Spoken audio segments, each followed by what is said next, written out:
Thank you, Mr. Chairman. Thank you all for being here. Mr. Kimmelman, let me just start with you. I think that the points you make both in your oral testimony today and your written testimony about the need to think beyond traditional antitrust tools, not that we shouldn't use those, which I applaud, and indeed I today sent a letter with Senator Blumenthal and others urging DOJ to take a hard look at Google search, but to augment those tools.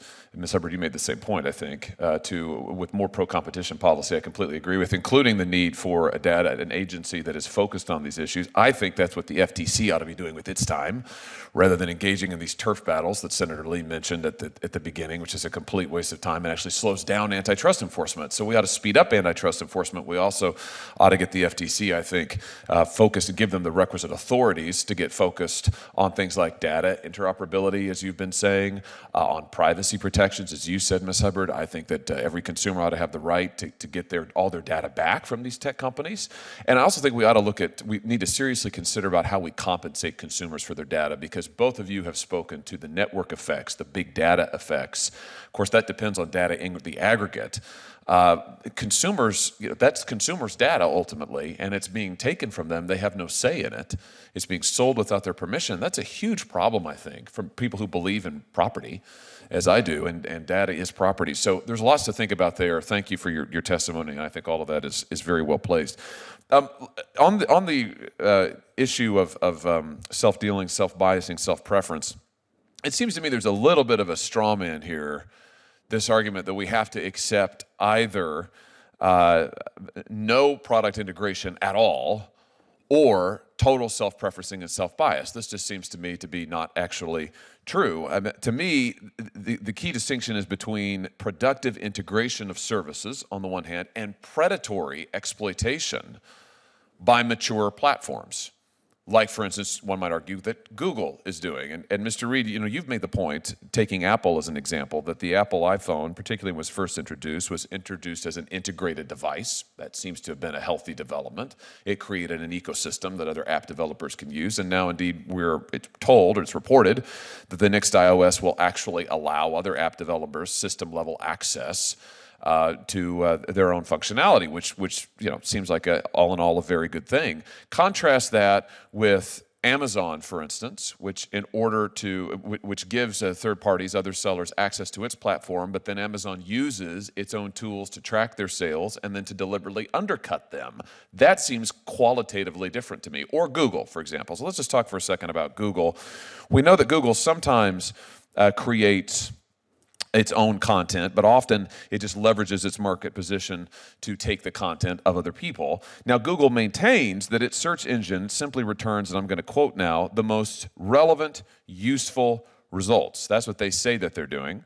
Mr. Lowe, let me just ask you, is that your understanding of how Google search actually operates, that it merely returns the most relevant, useful results? Thank you for the question, Senator.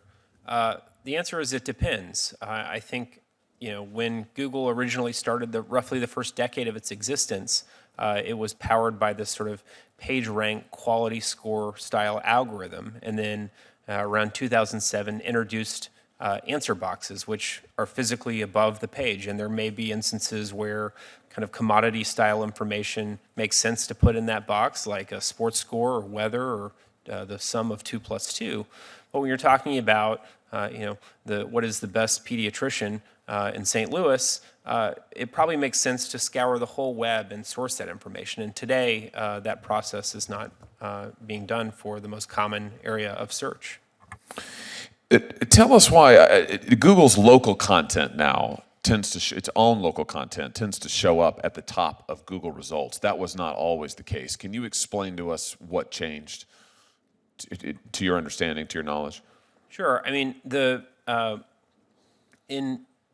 in 2009, Google actually attempted to acquire Yelp. For a variety of reasons, we decided to stay independent, and there's a little bit of a backstory where Google was actually taking Yelp content and displaying it as if it were its own. Thankfully, they're not doing that anymore. But the problem today for consumers is that they have been habituated to assume that the stuff at the top of a Google page when they perform a local search is the quote-unquote best, and it is sourced from across the web. And most are clicking into those boxes, especially on smartphone devices where the form factor is much smaller.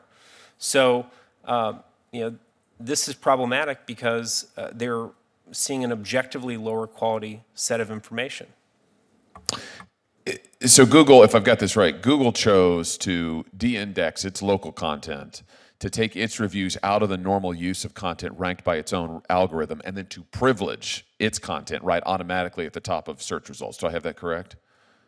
That's correct, Senator. It's a bit technical, but basically every website on the internet, if it wants to be discovered and crawled by search engines like Google and even Bing and DuckDuckGo, creates a set of instructions on robots.txt.